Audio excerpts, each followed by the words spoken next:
En esos casos se pueden encontrar materiales compuestos por átomos de un solo tipo o por dos tipos de átomos. Pero en el caso de Ah, de los sólidos moleculares están constituidos por moléculas, ¿va? ok. Entonces, ajá, sí, Son los que Paloma, están unidos por las fuerzas intermoleculares. Por exactamente, ejemplo, el agua, ajá, el hielo específicamente, ajá, o el hielo seco, el CO2. ¿Sí? ajá. Y por lo tanto, si tenemos sólidos unidos por fuerzas intermoleculares, ¿cómo será el punto de fusión? Bajo. Bajo. O sea, necesitamos poca energía para poder cambiar de un estado sólido a un estado líquido, ¿va? Ok, Sí. gracias. En el caso de los sólidos iónicos, ¿qué podemos decir Son acerca de ellos? sólidos, perdón, que tienen cationes y aniones, ¿no? Ajá.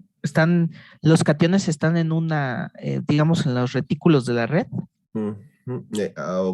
Bueno, ahorita no vamos a hablar de posiciones, nada más de forma general cómo podremos describir a un sólido iónico. Bueno, están formados por cationes y aniones. Ajá, ¿qué más? Entonces, si Tienen, tenemos, ajá, sí, pero no, perdón, usted, profesor.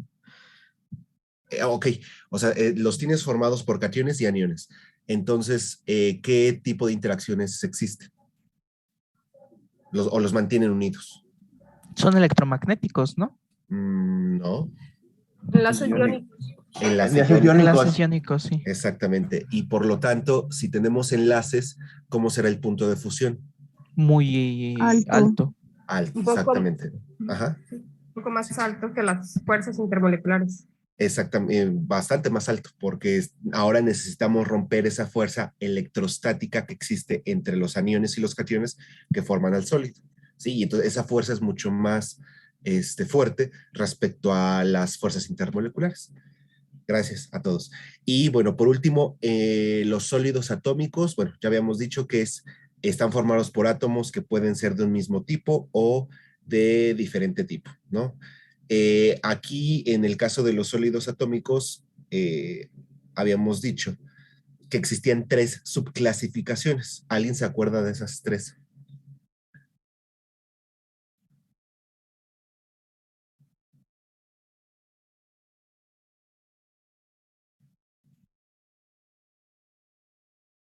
Recuerdo que uno era los metálicos. Ajá. Había otra que era lo del cuarzo, creo que era covalentes. Ajá. Y ya la tercera no me acuerdo. Ok. La última es los sólidos atómicos que no están enlazados. ¿Ok? ¿Y cómo ocurre eso? ¿En dónde ocurre eso? En los gases nobles. Entonces, aquí lo que comentábamos en esta última clasificación es que, bueno, primero tenemos a los sólidos atómicos no enlazados, entonces, ¿cómo se mantienen unidos? Por fuerzas de dispersión y por lo tanto los puntos de fusión van a ser muy bajos y el ejemplo que dábamos aquí era un sólido de xenón. Y bueno, los otros dos son los que mencionabas, era los sólidos metálicos, que aquí van a estar unidos por enlaces metálicos y el punto de fusión va a ser dependiente del tipo de elemento al que nos estemos refiriendo. Y por último, los sólidos covalentes. En este punto, las partículas que van a constituir a este sólido van a mantenerse unidas a través de enlaces covalentes y por lo tanto, los puntos de fusión también van a ser muy, muy altos, muy parecidos a los que tenemos en el caso de los sólidos iónicos, ¿ok?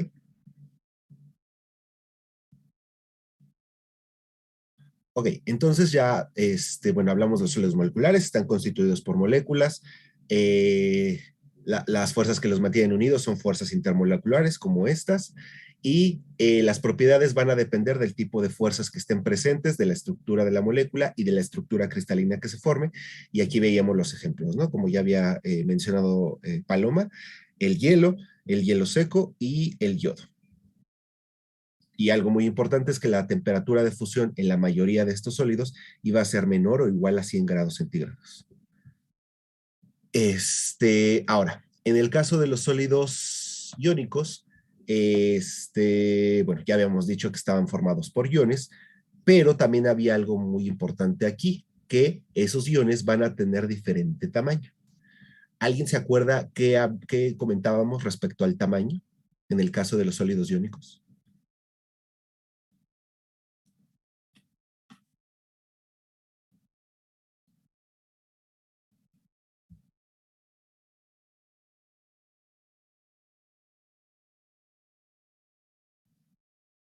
Podría ser lo de que los cationes, bueno, a veces son más grandes que que el anión o viceversa. Ajá, o sea, lo que comentábamos en esta parte era que vamos a tener diferentes casos en los que el tamaño del anión y el catión puede ser similar, puede ser muy distinto o puede ser muy diferente, ¿no? O también la relación entre la relación estequiométrica entre los cationes y los aniones. ¿Ok? Entonces, pues veíamos esos tres casos, ¿no? En donde, bueno, primero, los sólidos iónicos están unidos por fuerzas electrostáticas, ya habíamos visto lo del, que estas fuerzas están representadas por un enlace iónico y, bueno, dentro de las propiedades van a tener altos puntos de fusión, la estructura va a estar compuesta por cationes y aniones y el número de coordinación va a ser dependiente de la interacción que se tenga entre el catión y el anión. ¿Alguien me puede recordar la definición que dábamos del número de coordinación?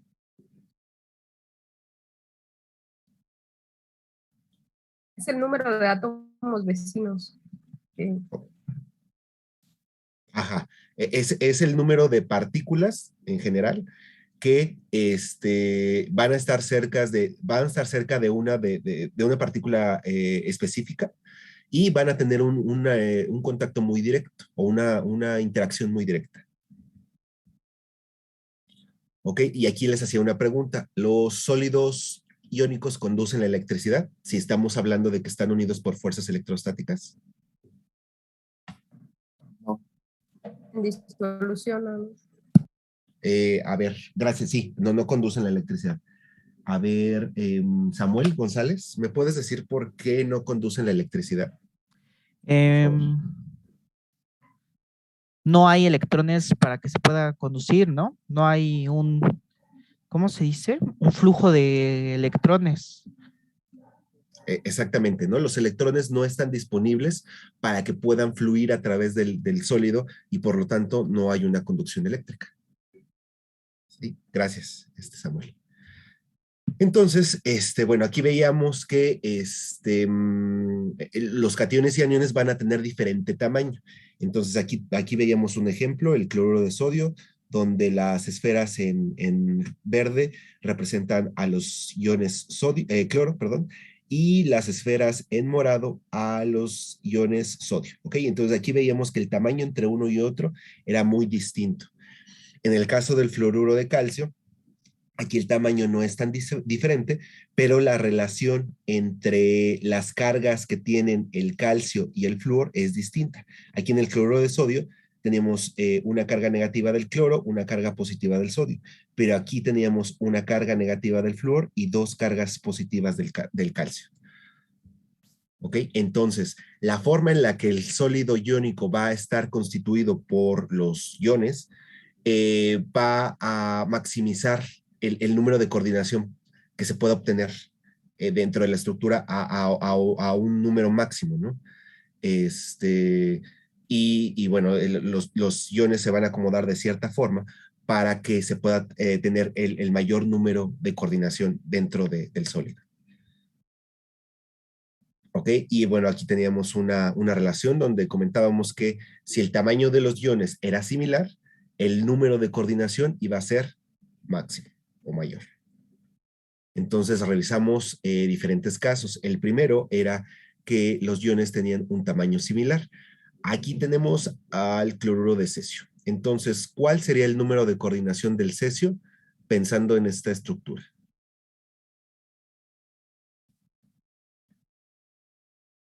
8. 8. ¿Por qué 8?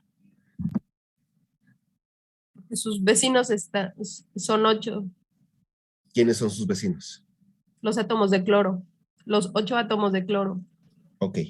Los iones de cloro son los que están más cerca de este átomo, de este ion de cesio.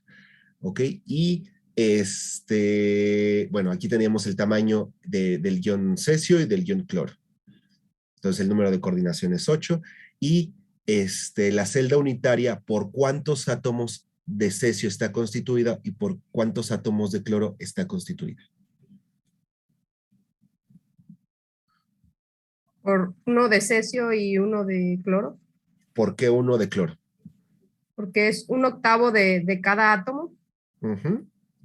Y eso por los 8, pues da ok, nos da 1, exactamente. Entonces aquí siempre vamos a considerar la neutralidad, la condición de neutralidad para poder tener un equilibrio entre el número de átomos, de iones positivos y iones negativos. ¿Ok? Entonces, bueno, aquí tenemos una relación 1 a 1 y esa relación nos ayudaba a entender por qué tenía esa fórmula química. ¿Ok? Ahora, ¿qué pasaba con los iones que tenían distinto tamaño? Y poníamos como ejemplo el cloro de sodio. Teníamos el tamaño del sodio, que es 97 picómetros, y el del cloro, 181 picómetros. O sea, es casi el doble, ¿no? Entonces, al tener un tamaño desproporcional, pues en este caso los cationes, sodio, tienen que acomodarse en los espacios libres de la estructura que está formando los aniones cloro. ¿Para qué? Para poder tener una condición de neutralidad. Acuérdense que es muy importante que exista esta condición para que las estructuras puedan ser estables, los materiales sean estables. ¿Ok? Entonces, en este caso, el número de coordinación estaba limitado al número de aniones que pueden colocarse alrededor del catión. Entonces, revisábamos más a fondo esta estructura y si ustedes la ven de esta manera, ¿qué tipo de estructura es? Una estructura cúbica ¿de qué tipo? ¿Centrada en el cuerpo, en las caras, en simple? FCC. FCC. ¿Qué es FCC? En las caras, centrada en Ok. las caras, perdón. ¿Por qué está centrada en las caras? Ahí puedes ver cómo hay átomos ¿cómo se llama? Del verde, es cloro, en el centro de cada cara del cubo. Aquí, ¿no? Sí, tienes. Aquí, Ajá. aquí. Ok, gracias, Samuel. Entonces, la estructura de la celda unitaria es una FCC. ¿Por qué? Porque el cloro es el que le está dando esa forma. ¿Y qué pasa con los cationes sodios? Pues entonces están acomodados en los espacios que puede haber disponibles entre esos aniones cloro. ¿Ok? Entonces, la celda unitaria, ¿por cuántos átomos de cloro, perdón, por cuántos iones de cloro está constituida y por cuántos iones de sodio está constituida?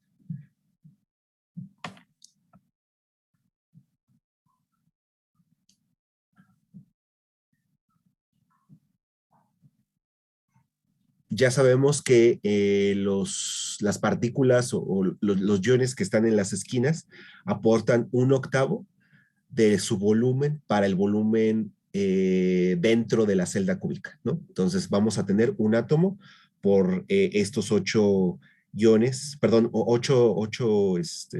sí, pero por cada uno de estos 8 iones vamos a tener 1/8 de su volumen dentro de la celda cúbica. Entonces ya tenemos uno. Pero ahora, ¿qué pasa con los que se encuentran en las caras de la celda cúbica? ¿Qué parte de su volumen están aportando? Aportan la mitad. Entonces, cada 2 caras es 1. Ajá, entonces. Con lo que en total son 4.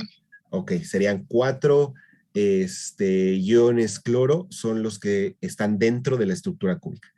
Y en el caso de los sodios, de los cationes sodio.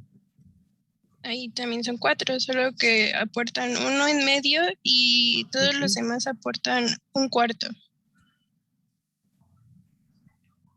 Ok, entonces, sí, como comentaba, no, ¿quién eres? No, se me va tu nombre. Hecato.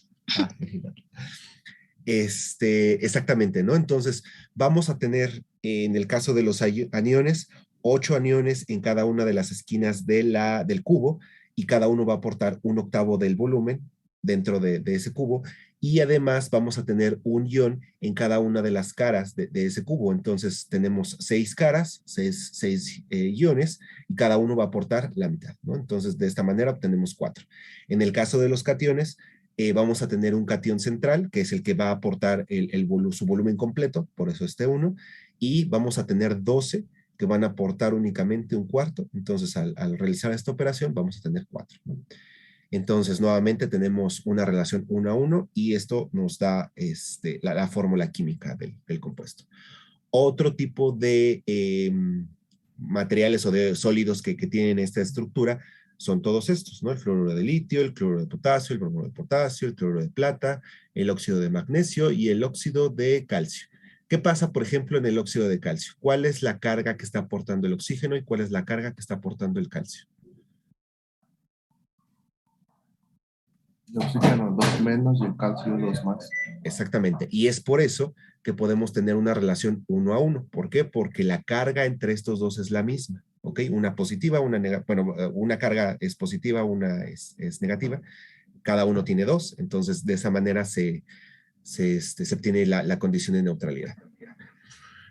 Ok, entonces, bueno, hacíamos aquí un ejemplo sobre de qué manera podíamos utilizar esta información, ¿no? Entonces, nos daban la información de cuánto medía la longitud del cubo de la celda unitaria, que era 564 picómetros, y nos preguntaban la densidad del cloruro de sodio.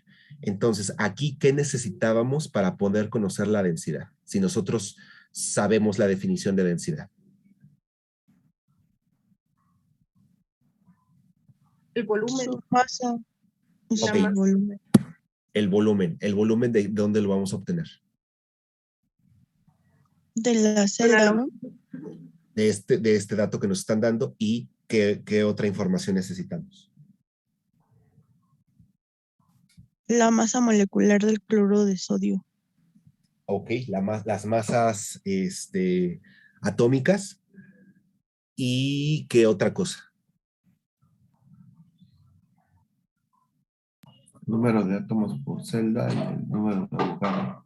Exactamente. Entonces, para poder calcular la densidad conociendo la longitud de la celda cúbica, necesitamos las masas atómicas de las especies que están interviniendo, que en este caso es sodio y cloro, el número de átomos que están dentro de esa celda cúbica, ¿ok? Para poder determinar la densidad, ¿va? Entonces, bueno, aquí veíamos, determinábamos la masa del compuesto completo, entonces multiplicábamos 4 por cada una de las masas atómicas en unidades de masa atómica de cada uno de los iones que están dentro de la estructura, ¿ok? ¿Por qué por 4? ¿Es el número de átomos? Es el número de iones que están dentro del cubo, ¿ok? Como lo revisábamos acá. ¿Sí? Tenemos 4 aniones, tenemos 4 cationes y esta es la estructura. Entonces, por eso multiplicamos por 4 a cada uno de estos o la suma de ellos, ¿no? Da lo mismo de la forma en la que lo hagamos. Entonces, de esta manera ya tenemos la masa que está dentro del cubo, ¿ok? Ahora, como teníamos esta masa en unidades de masa atómica, teníamos que transformarla a gramos. ¿Por qué? Porque la densidad nos la estaban pidiendo en gramos por centímetro cúbico. Entonces, utilizábamos esta conversión. ¿Alguien me puede decir cómo se llama este factor de abajo? Número de Avogadro. Exactamente. Entonces, el número de Avogadro nos va a ayudar a transformar de unidades de masa atómica, esto es en inglés, a unidades de masa, ¿ok? Y ya de esta manera tenemos la masa en gramos para poder calcular la densidad. Ahora, lo que nos hace falta es únicamente calcular el volumen de la celda cúbica.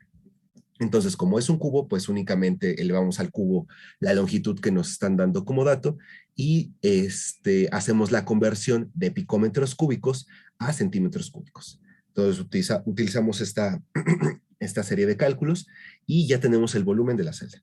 Entonces, finalmente calculábamos la densidad utilizando la masa que está dentro de la celda cúbica, que es 3.882 por 10 a la menos 22, y el volumen de esa celda cúbica, ¿no? Entonces, Si ustedes revisan en tablas, pueden encontrar que la densidad del cloruro de sodio es esta. ¿Ok? Ahora, ¿qué pasaba cuando los iones tienen un tamaño muy desproporcionado? Pues el número de coordinación mayor a 6, mayor o igual a 6, era o es imposible, ¿no? Teníamos aquí el ejemplo del sulfuro de zinc. Entonces, ¿qué estructura está formando este compuesto? Tomando en cuenta únicamente los iones azufre. Es una blenda, ¿no? Ajá. Y la blenda, Pero, ajá. ¿qué estructura es una cúbica de qué tipo? Era Una, una FSC. ajá, ¿por qué FCC?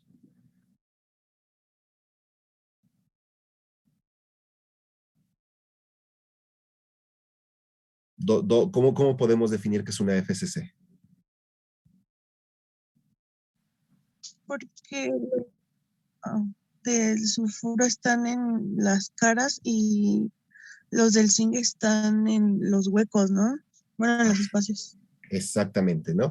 Entonces, hago mucho hincapié en esta parte porque quiero que se den cuenta de cómo, o quiero que se entrenen en la forma en la que podemos identificar a una estructura de este tipo, ¿no? Donde vemos que la estructura del cubo está formada por los iones azufre y que estos iones azufre se encuentran en las esquinas y que además también tenemos iones azufre en las caras. Ok, aquí lo podemos ver, si ven en la imagen, vemos que se ve un poquito más clara a esta parte y más oscura acá. Entonces, aquí nos está indicando que la mitad de este ion está dentro del cubo y acá esta parte pues está fuera del cubo. ¿Ok? Y como comentaba la compañera, tenemos los iones zinc dentro completamente de esta estructura. ¿Ok? Entonces, bueno, aquí el tamaño del catión zinc y del ion azufre es muy distinto. O sea, es un poco, es mucho más de la mitad, ¿no? Más del doble, perdón.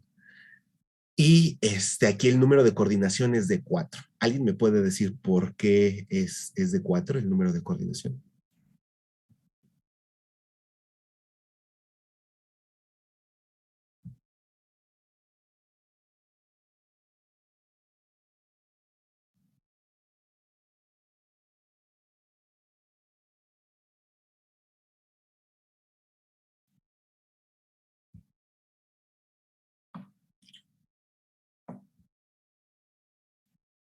Ajá, ajá, exactamente. Entonces aquí tenemos 1, tenemos 2, tenemos 3 y tenemos 4. ¿Ok? Entonces, como comentas, aquí lo que está pasando es que el ion zinc está dentro de los espacios que existen dentro de la celda cúbica y se forma un tetraedro por los aniones azufre. ¿Ok? Entonces, ¿cómo está constituida la celda unitaria? ¿Cuántos iones de azufre hay dentro del cubo? Tenemos 4 aniones. ¿Por qué? Porque ya habíamos dicho que cada uno de los aniones que están en las esquinas aporta 1/8 de su volumen y en las caras hay 6 y aportan la mitad, ¿no? Entonces, si hacemos la suma de todos estos, el volumen que se aporta por cada partícula, tenemos 4. ¿Y cuántos cationes habría dentro de la estructura?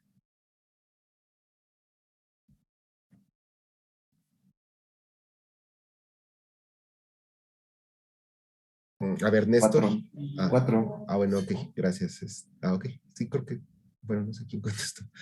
Pero sí, hay 4. ¿Por qué hay 4? ¿Quiénes son los 4 que están dentro de la estructura? Los 4 grises. Ok, entonces, el zinc está aportando la totalidad de su volumen dentro de la celda cúbica. ¿Ok? Y de esta manera se logra la neutralidad. ¿Por qué? Porque la carga del zinc es igual a la carga del azufre, pero de signo contrario. ¿Ok? Ya. Pero ahora, ¿qué pasa cuando tenemos una relación diferente a las que habíamos estado revisando, que era de 1 a 1? como el caso del fluoruro de calcio. Aquí, cuando teníamos una estructura de este tipo, la íbamos a llamar estructura de tipo fluorita. ¿Por qué de tipo fluorita? Porque este compuesto, que es el fluoruro de calcio, es el principal representante de estructuras de este tipo. ¿Ok? Entonces, de manera general, a todos los compuestos que tengan una estructura cristalina parecida a esta, les vamos a llamar como estructuras de tipo fluorita. ¿Ok? Y que la relación catión-anión sea de 1 a 2. ¿Sí? Entonces, nuevamente, los iones calcio ahora son los que van a estar formando la estructura como tal de la celda cúbica, centrada en las caras otra vez, y los iones flúor son los que van a estar dentro de esta estructura. Pero aquí, ¿qué pasa?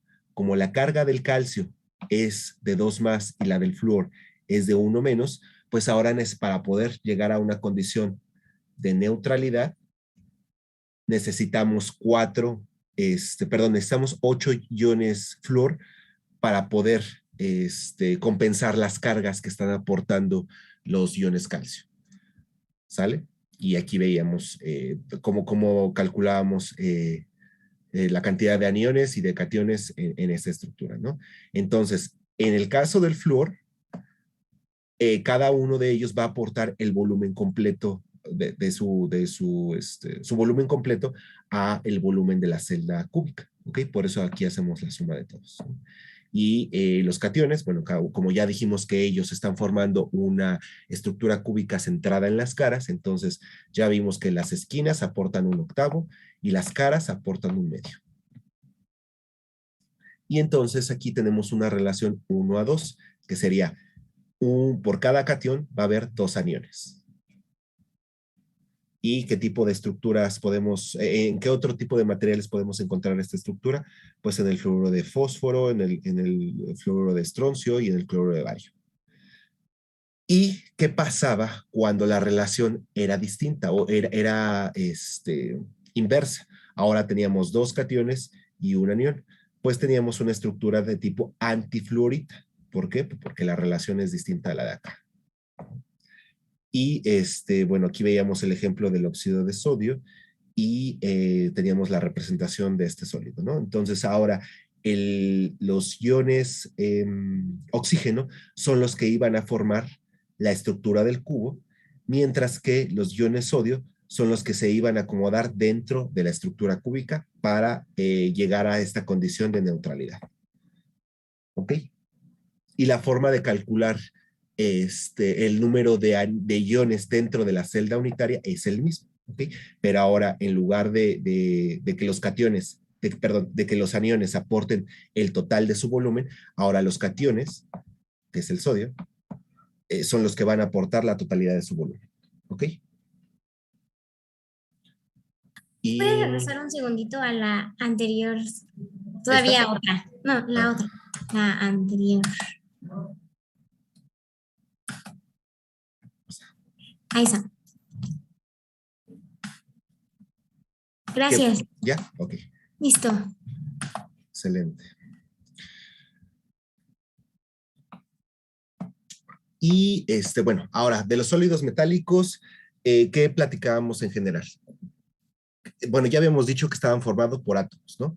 Entonces, si estaban formados por átomos, ¿qué pasaba en esa estructura cristalina? ¿Por qué, qué particularidades tenía?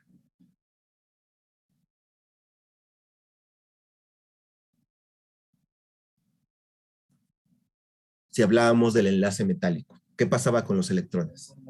Estaban libres entre átomos. Los átomos estaban fijos y los electrones estaban libres entre ellos. Ok. Y entonces, ¿qué propiedades podíamos observar aquí?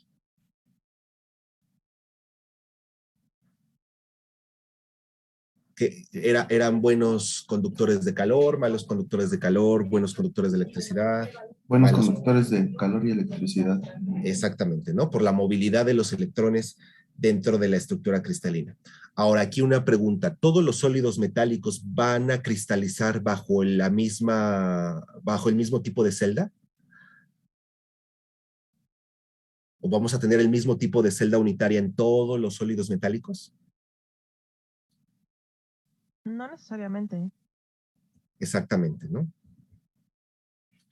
Entonces, aquí veíamos una tablita donde veíamos que dependiendo del metal, iba a ser la celda que iba a tener cuando cristalizara, ¿no?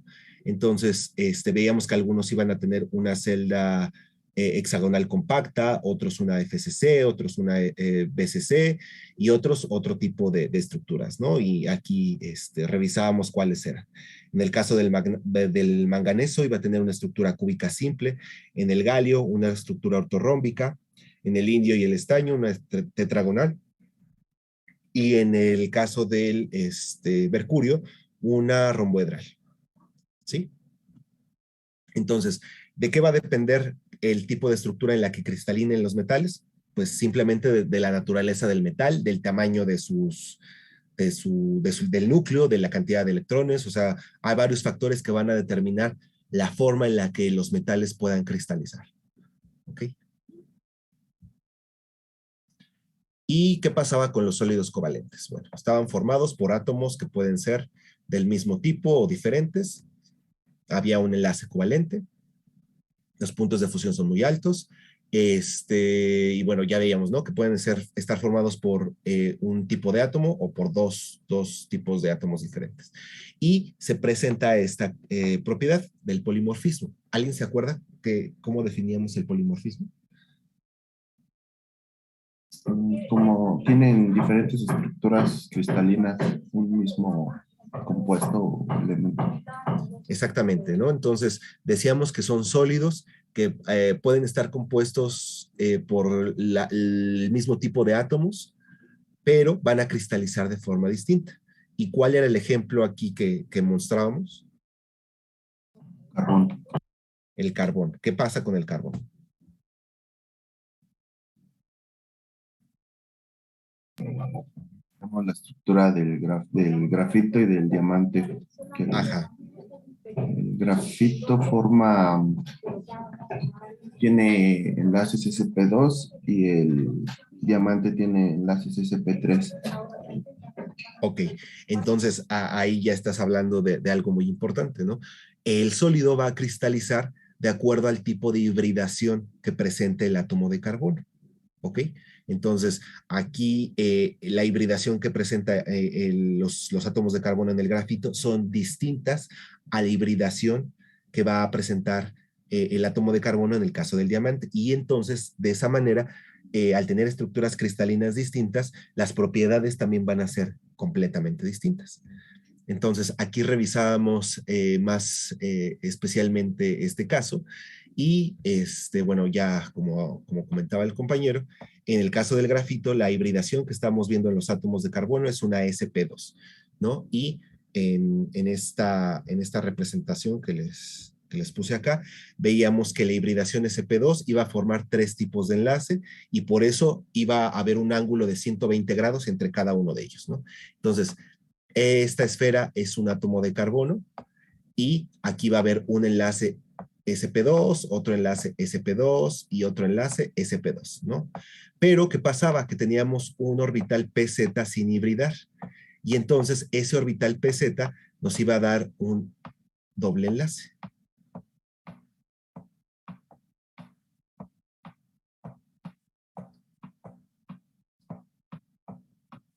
¿Ok? Y ese doble enlace iba a estar representado por estas nubes que estamos viendo aquí de electrones.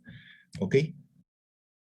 Entonces, en el caso del grafito, pues iba a estar formado por láminas de átomos de carbono que tenían estructuras hexagonales. Entonces, pues aquí ya lo veíamos y decíamos que había cierto tipo había algo de entre las láminas. ¿Se acuerdan que había entre esas láminas de grafito?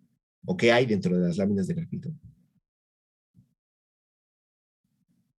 Si tenemos electrones disponibles o más disponibles por este doble enlace que se observa acá.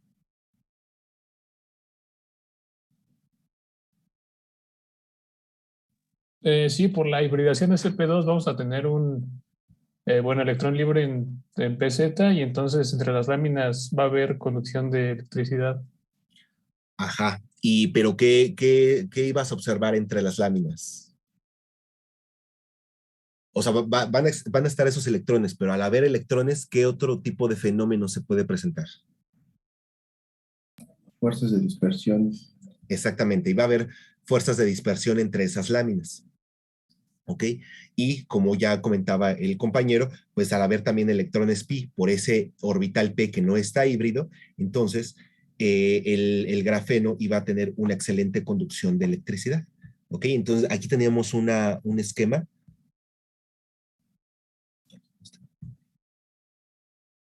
donde bueno, estas esferas en negro representaban a los hexágonos que forman las láminas de grafito y estas nubes en azul, todos los electrones disponibles que pueden participar en la conducción de la electricidad. Okay. Y ahora, ¿qué pasaba con el diamante? ¿Qué tipo de hibridación tenemos acá? Tenemos una hibridación sp3. Entonces, aquí pues vemos esa representación. Donde nuevamente esta esfera en verde representa a los átomos de carbono y ese átomo, como va a tener una hibridación sp3, va a poder formar enlaces con 4 átomos de carbono. ¿Ok? Y por lo tanto, se va a tener un enlace covalente fuerte. Entonces, ¿qué pasaba aquí?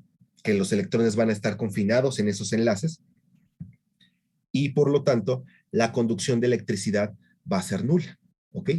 Pero también se iban a ver propiedades distintas respecto al grafito, como el punto de fusión.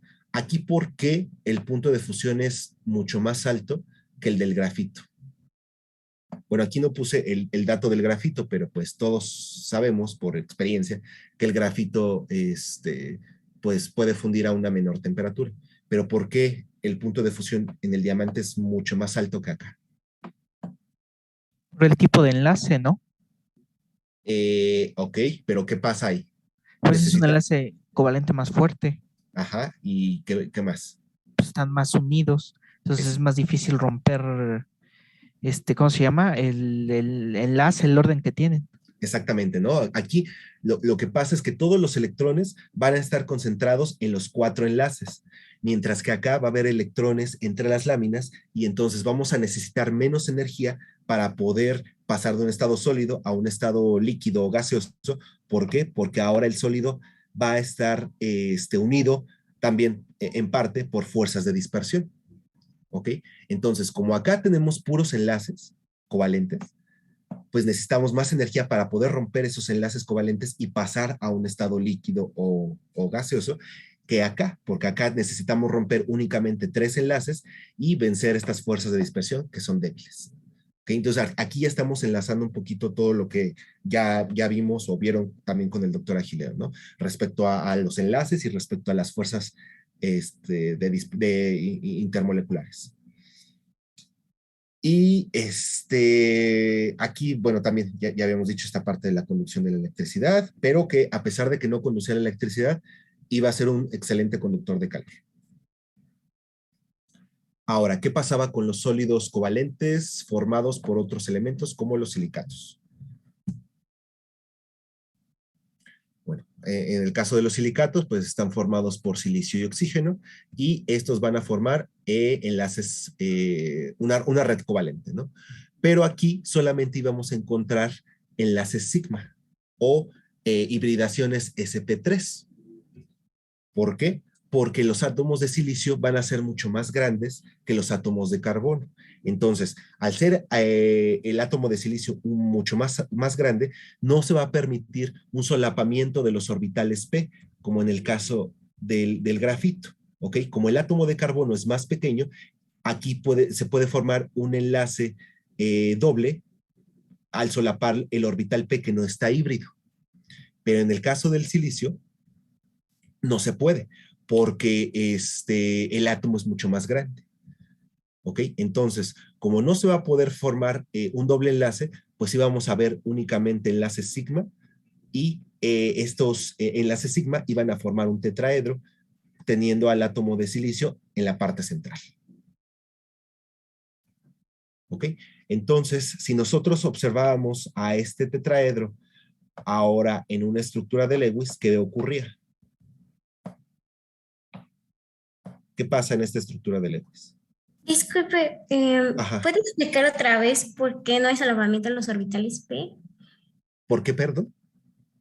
¿Por qué no hay solapamiento de orbitales P? Por el tamaño del átomo de silicio. Como el átomo de silicio es mucho más grande que el átomo de carbono, entonces no va a permitir que los orbitales P del oxígeno y del silicio se solapen, los que no están híbridos. No se va a poder formar un doble enlace. Entonces, únicamente se va a formar un enlace sencillo, como lo veíamos acá. Pero eso tiene que ver con el tamaño del átomo. O sea, no va a ser posible que podamos formar un doble enlace como acá. Por ejemplo, aquí se podría formar un doble enlace, por ejemplo, entre el oxígeno y el silicio, con este electrón que tiene disponible el oxígeno. Pero como el silicio es un átomo muy, muy grande, no puede haber ese solapamiento entre orbitales P. O sea, no sé si...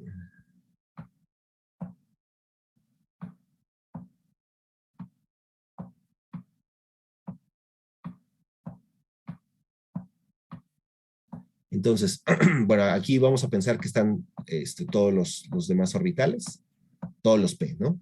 Entonces, se van a formar, estos orbitales se van a hibridar, estos de acá, y van a formar enlaces. Y este orbital P se puede solapar con este otro orbital P y de esta manera formar un doble enlace, como lo vemos en el caso del grafito. Pero aquí, como el átomo de silicio es muy, muy grande, entonces no va a permitir que se acerque tanto un átomo con otro y formar un doble enlace. Entendí. ¿Sí? Entonces es como más como dimensional, ¿no? Sí, o sea, es por la distribución espacial y por el tamaño del átomo que no se va a permitir este solapamiento entre los orbitales P que te forman un doble enlace, porque aquí los átomos son muy grandes. Entonces, como vas a tener densidad electrónica rodeando a estos átomos, pues los orbitales P que estén por acá no se van a poder acercar unos con otros y por lo tanto no va a haber un enlace pi, solamente va a haber enlace sigma. Acá lo que veíamos es que en el grafito teníamos un enlace pi por estos orbitales P que no están híbridos y que por el tamaño del átomo de carbono se puede formar, puede haber un solapamiento y se puede formar, pero acá no, por el tamaño del átomo de silicio. ¿Sí? Sí. Ok. Entonces, ¿qué pasa aquí en esta estructura de Lewis? ¿Es correcta esta estructura de Lewis? No, ¿Por qué no? Porque el oxígeno tiene el octeto incompleto. Exactamente, ¿no? Entonces, aquí lo que vemos es que el silicio sí va a tener su octeto completo y el oxígeno no va a completar el octeto. Entonces, ¿qué va a ocurrir aquí? Pues se va a formar otro enlace entre este átomo de oxígeno y otro átomo de silicio para poder completar el octeto que corresponde al átomo de oxígeno y por lo tanto vamos a tener una estructura tridimensional que es el cuarzo, ¿ok? Entonces, nosotros estamos viendo que los silicatos van a estar formados por tetraedros donde el átomo de silicio es central y los átomos de oxígeno son los que van a formar o van a estar en las esquinas de ese tetraedro. Pero como no va a estar completo el octeto en los átomos de oxígeno, entonces necesita formar otro enlace con otro átomo de silicio para poder completar su octeto. Y de esta manera tenemos una estructura tridimensional. Que aquí vemos. Entonces, el átomo de oxígeno va a funcionar como un puente entre dos átomos o entre dos tetraedros que están formando estos silicatos. ¿Ok? Y bueno, aquí veíamos una tabla general donde revisábamos todos los tipos de sólidos que ya vimos y las fuerzas que los mantienen unidos, las propiedades generales y algunos ejemplos. Y bueno, también hablábamos de los sólidos amorfos. Entonces, bueno, teníamos dos principales representantes. El primero era el vidrio, que es un sólido transparente. Este vidrio puede estar formado por silicato, fibra de vidrio o pueden ser vidrios orgánicos. Y veíamos que la distribución espacial de los átomos en ese sólido pues es aleatoria y no tiene no es reproducible a lo largo del sólido, ¿no? Sino que es distinta en todos lados. Y bueno, veíamos que se pueden aplicar tanto en tecnología como en decoración y que en el estado líquido la movilidad de las partículas es muy baja y pues para poder inhibir la cristalización en el estado sólido, más bien, por la reducida movilidad de las partículas en el estado líquido, cuando cambiaba o solidificaba esa estructura, entonces no teníamos un orden en el sólido y por eso se formaba una estructura amorfa. Y bueno, el otro representante pues son los vidrios metálicos, donde vimos que estaban formados por aleaciones de un metal con silicio o boro y necesitábamos del superenfriamiento para evitar la cristalización. ¿Por qué? Porque al tener un metal, pues es probable o es muy probable que podamos tener una estructura cristalina. Pero entonces, para poder evitar la formación de un sólido cristalino y que tengamos un sólido amorfo formado por un metal, necesitábamos de un superenfriamiento. Y bueno, dentro de Tengo las una propiedades... pregunta. Sí. ¿Ahí para qué queremos evitar la cristalización del sólido, bueno, del sólido, digamos? Precisamente para poder tener ciertas propiedades, como cuál, como una excepcional fuerza mecánica, que sea anticorrosivos. ¿Por qué? Porque no va a haber límites de granos. Si nosotros tenemos una estructura cristalina, entonces vamos a tener límites de grano y por lo tanto es más fácil que el metal se oxide, porque está en una forma más ordenada. Pero aquí, si no tenemos una estructura cristalina o tenemos un sólido amorfo, entonces va a ser más difícil corroer o va a ser más difícil oxidar a ese metal si lo ponemos en contacto con un ambiente corrosivo. ¿Ok? Entonces, nosotros queremos tener este tipo de materiales precisamente por esto. ¿Sí? Sí. Y bueno, otras propiedades, o sea, aquí el objetivo de tener un vidrio metálico, ¿cuál sería? Combinar las propiedades de los metales y combinar las propiedades de elementos que no sean cristalinos. ¿Ok? Entonces, de esta manera, al momento de combinar esas propiedades, podemos tener un material nuevo para una aplicación específica. Y aquí, por ejemplo, estábamos viendo que en el vidrio, en el estado líquido, las moléculas o las partículas, vamos a decirle moléculas porque aquí estamos pensando en que está, por ejemplo, el tetraedro del silicato, ¿no? Entonces, aquí la movilidad de las partículas es mayor, es reducida respecto a acá. Entonces, si nosotros queremos tener una alta movilidad de partículas en el estado líquido, necesitaríamos un vidrio metálico en lugar de un vidrio convencional. ¿Sí? Entonces, aquí el objetivo de tener este tipo de materiales es precisamente eso, ¿no? Combinar las propiedades de un sólido amorfo con las propiedades de un sólido cristalino. ¿Ok? Entonces, ahora vamos a entrar a la parte de polímeros. ¿Quieren tomarse un break o continuamos? Nos tomamos un break, yo opino. Ok. Sí, 5 minutos. Ok, yo creo que van a ser 3, porque vamos un poco atrasados. Entonces, nos vemos en 3 minutos, ¿sale? Ok. Va.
¿Ya andan por acá, chicos?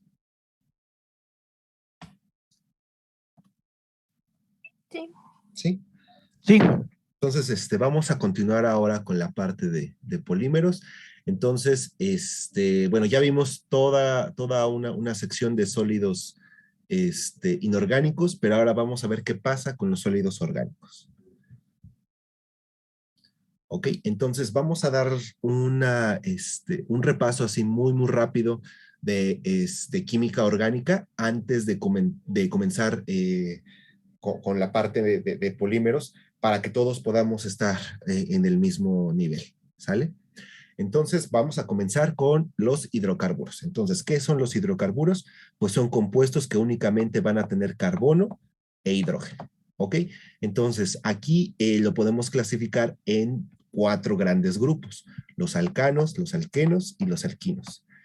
De acuerdo a este cuadro, ¿cuál es la diferencia entre cada uno de ellos? ¿Alguien me puede decir? ¿El enlace? Exactamente. Entonces, en los alcanos vamos a tener un enlace sencillo, en los alquenos vamos a tener un enlace doble y en los alquinos vamos a tener un enlace triple, ¿ok? Y la otra clasificación son los hidrocarburos aromáticos. ¿Cuál es la principal característica de este tipo de hidrocarburos? Pues que van a tener un anillo de benceno. Más adelante vamos a ver qué es el benceno. ¿Ok?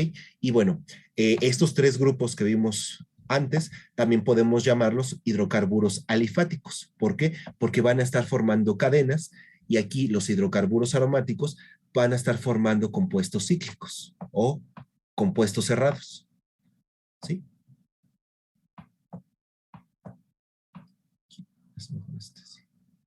Ok, y en este caso, pues únicamente van a ser cadenas. Entonces, dentro de la química orgánica, también podemos tener diferentes formas de representar a los compuestos, diferentes fórmulas. Entonces, vamos a tener fórmulas estructurales condensadas, de esqueleto, de bolas y de bolas llenando completamente el espacio, ¿no? Entonces, aquí tenemos el ejemplo del butano y del isobutano. En la fórmula estructural, ¿cómo vamos a representar a estos compuestos? Pues mostrando todos los enlaces que van a estar presentes. Entonces, la cadena principal va a estar formada por átomos de carbono y cada uno de estos átomos de carbono va a enlazarse con átomos de hidrógeno. ¿Ok? Entonces, en el caso del isobutano, lo mismo. La cadena principal va a estar formada por átomos de carbono. Y bueno, aquí esta parte también va a estar formada por átomos de carbono, y cada átomo de carbono va a representarse, va a estar unido con un átomo de hidrógeno. En el caso de la fórmula estructural, ahora vamos a omitir los enlaces que se observan entre los átomos de carbono y los de hidrógeno, y únicamente vamos a representar el enlace que se presenta en cada uno, en la cadena principal, o entre los átomos de carbono, ¿ok? Mejor dicho, entre los átomos de carbono. Aquí tenemos una representación de tipo esqueleto, en donde no vamos a escribir ninguna letra, únicamente vamos a representar con líneas de qué manera o cuál es la estructura de ese compuesto orgánico, ¿ok? Entonces, aquí, ¿alguien me puede decir cómo identificamos a los átomos de carbono que forman esta estructura? ¿O cómo sabemos cuántos átomos de carbono hay en esta estructura? Cada extremo de la línea es un átomo de carbono. Exactamente, aquí y acá. ¿Y dónde más? En los En el dobleces. centro, donde se Aquí. intersectan las rectas. Exactamente, ¿no? Entonces, como estamos viendo que esta línea tiene cierta forma, cierta geometría, entonces esa geometría es la que nos va a decir dónde están o cuáles son los átomos de carbono, ¿ok? Y acá lo mismo. Tenemos un átomo de carbono en cada parte, en cada extremo de la línea, y además tenemos un átomo de carbono acá, ¿ok? Entonces, esta nomenclatura a veces sí es muy utilizada en ciertas áreas, entonces por eso es importante que ustedes la puedan ver, ¿no? Y la puedan entender. Y bueno, las últimas dos pues son mucho más simples porque están más, Pues es una representación más gráfica de cómo es la estructura, ¿no? Entonces, ya habíamos dicho que por nomenclatura internacional, las esferas oscuras representan átomos de carbono, mientras que las esferas blancas van a representar átomos de hidrógeno. ¿Ok? Aquí lo único que es diferente entre cada una de ellas, pues es esto, ¿no? Que aquí se representa muy claramente el enlace entre cada una de las partículas, entre cada uno de los átomos, y aquí no, aquí es algo como más realista desde el punto de vista que pues la esfera, por ejemplo, la esfera blanca está constituida por un protón y el electrón, ¿no? Entonces toda la nube electrónica y todo el núcleo de este átomo pues está representado por esta esfera y por eso se observa ese volumen lleno, ¿no? O ese volumen que ocupa toda la estructura. Entonces, bueno, como ya vimos, los hidrocarburos están formados por átomos de carbono y de hidrógeno. Entonces, dependiendo del número de átomos de carbono y del tipo de enlace también que se pueda presentar, vamos a tener diferentes estados de agregación. ¿Por qué? ¿Alguien se acuerda aquí qué tipo de fenómeno se presenta para que tengamos diferentes estados de agregación?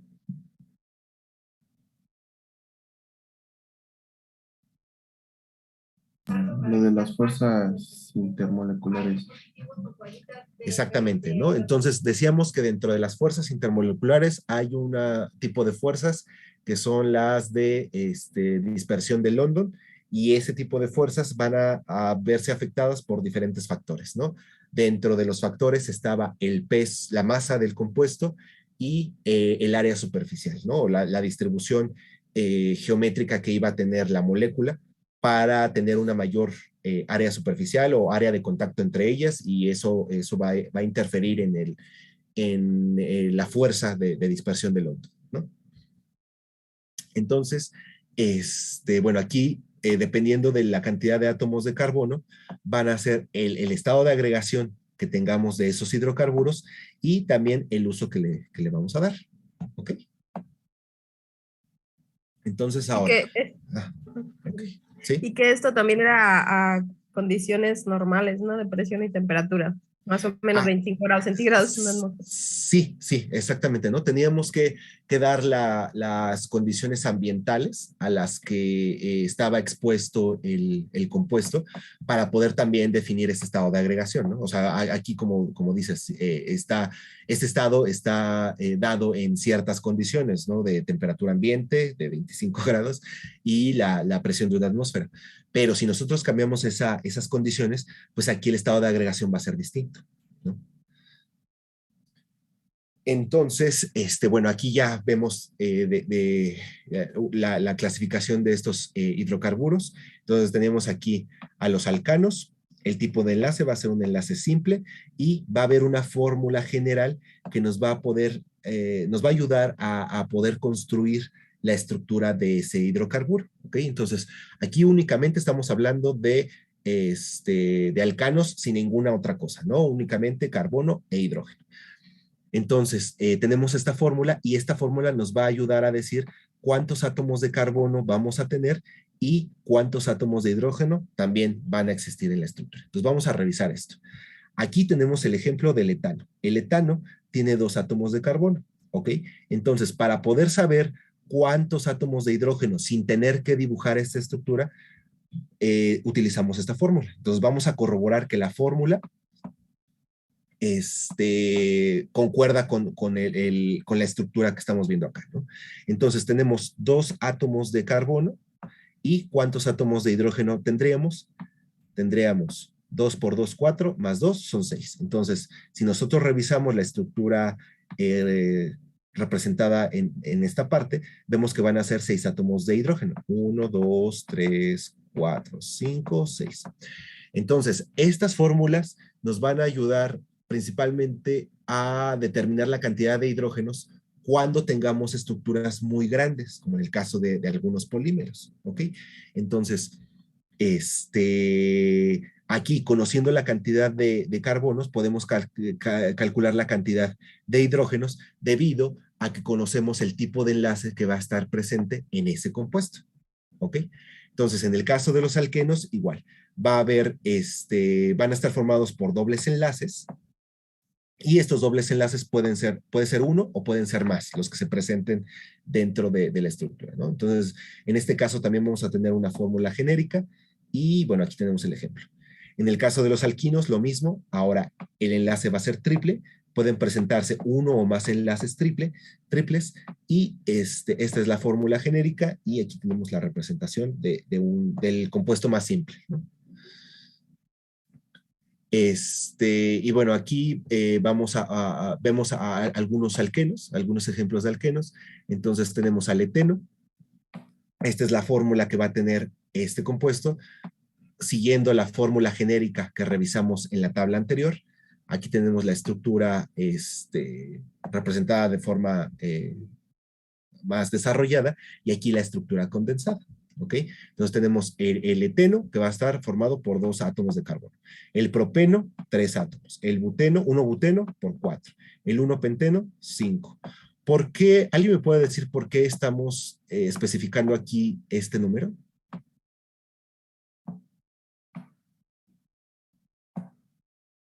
¿Por qué digo? ¿No es por el isómero?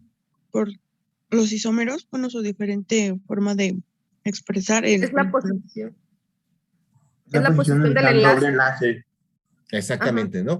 Es el carbono donde se va a encontrar el doble enlace, ¿ok? Entonces, si nosotros estamos viendo aquí que en el nombre dice 1-buteno, entonces en el carbono 1 va a estar el doble enlace, ¿ok? Como lo vemos acá, ¿sí? Y lo mismo en el 1-penteno.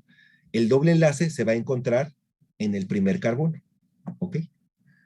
Entonces, y aquí a lo mejor me van a preguntar, ¿y cómo sabemos de dónde contar? Si empezamos a contar desde acá o empezamos a contar desde acá. ¿Alguien me puede decir qué pasa con esta regla? Generalmente es de izquierda a derecha, ¿no? No. Siempre vamos a empezar a contar dentro de la cadena de hidrocarburos que tengan un grupo funcional, o en este caso un doble enlace, donde esté más cerca del extremo de ese grupo funcional, ¿sí? Entonces, si tenemos esta cadena de 4 carbonos, vamos a empezar a contar en el extremo de la cadena al que esté más cerca ese grupo funcional. Por ejemplo, si tuviéramos aquí un enlace simple y el enlace doble estuviera acá, entonces empezaríamos a contar de este extremo.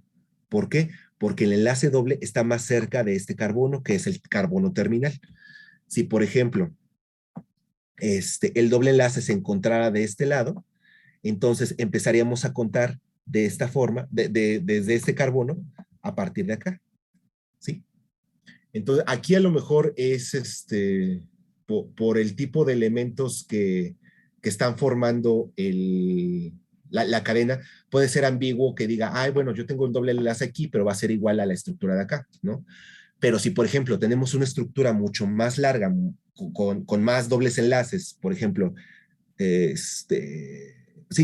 tuviéramos una estructura con más dobles enlaces, entonces el punto desde donde tenemos que empezar a contar, sí tenemos que tomarlo con mucho cuidado para elegir el extremo de la cadena donde tengamos un grupo funcional más cercano, ¿sí? Entonces, aquí para poder numerar esta cadena necesitamos tener eso muy en cuenta, ¿no? ¿Dónde está el grupo funcional o dónde está el doble enlace o el triple enlace? Y a partir de ese punto empezamos a contar hacia el otro extremo de la cadena. ¿Sí? Bueno, pero aquí no hay ningún grupo funcional, ¿verdad?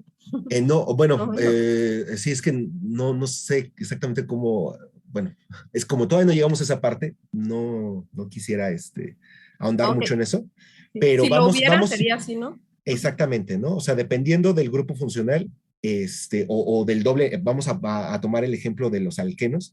Si tuvieras un doble enlace más cercano a un extremo de la cadena, entonces empiezas a contar a partir de ese extremo para poder tener el nombre de ese compuesto, ¿sí?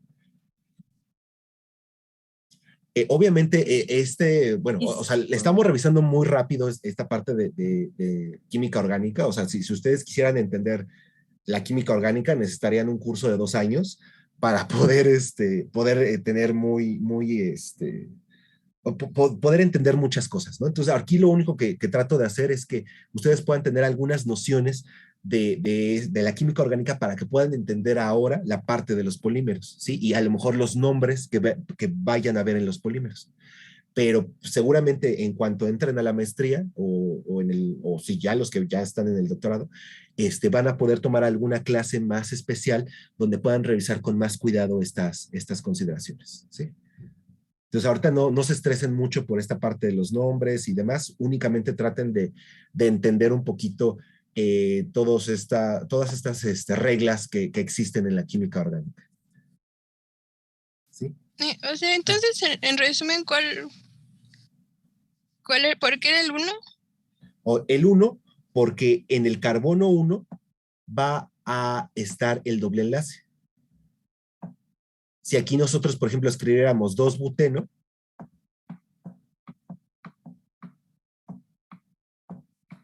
entonces el doble enlace estaría acá, no aquí. ¿Por qué? Porque este es el carbono 2, este es el carbono 1, este es el carbono 2. Ok, y entonces ahí la numeración es... Aquí ¿cómo vamos a numerar la cadena para poder dar este nombre? Vamos a revisar la cadena primero y entonces donde encontremos un grupo funcional o algo distinto a la cadena, que no sea un enlace simple, más cercano a alguno de los extremos, entonces tomamos ese extremo para empezar a contar el número de carbonos en esa parte. Ok, vale, algo ¿Sí? distinto. Ajá. Muy bien. Sí, vamos a dejarlo así, como algo distinto, para que no meterles más conceptos que no hemos revisado, ¿no? Sí, gracias. Ok. Y bueno, aquí en el caso de los alquinos, ahora el enlace es triple, ¿sí? Entonces lo mismo, tenemos aquí el 1-butino, entonces en el carbono 1 va a estar el triple enlace. 1-pentino, en el primer carbono va a estar el triple enlace, ¿ok? Y ahora vamos a revisar muy rápidamente qué son los estereoisómeros. Los estereoisómeros son especies que van a tener la misma fórmula molecular, pero el arreglo espacial va a ser distinto. Entonces, dentro de estos estereoisómeros vamos a tener a los estereoisómeros geométricos y a los ópticos. ¿Cuál es la diferencia? Que los ópticos, pues, específicamente van a tener una diferente actividad óptica por la distribución o el arreglo espacial de los átomos que formen la molécula, y de esta manera vamos a poder clasificarlos como ópticos. Los otros son los geométricos, en donde vamos a tomar más en cuenta el arreglo espacial o la posición en la que se encuentran los átomos. Entonces vamos a ver qué pasa.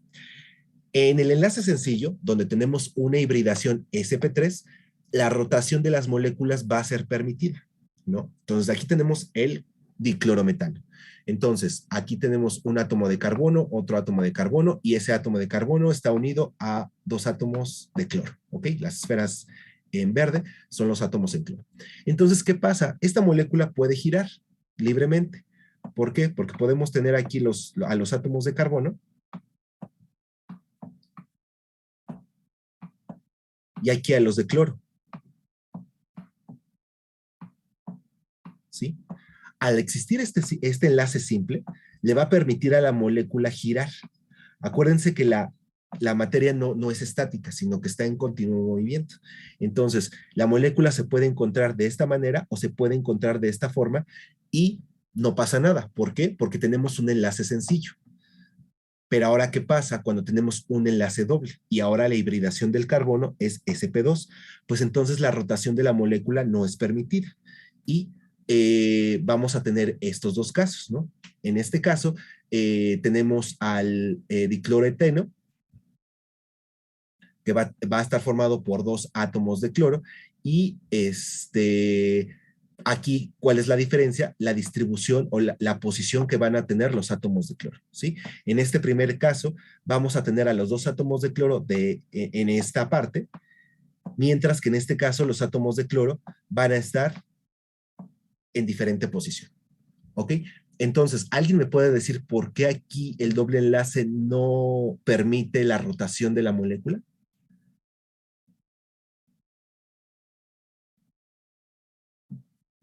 ¿Qué pasa si nosotros rotamos o tratamos de rotar esta molécula en este punto?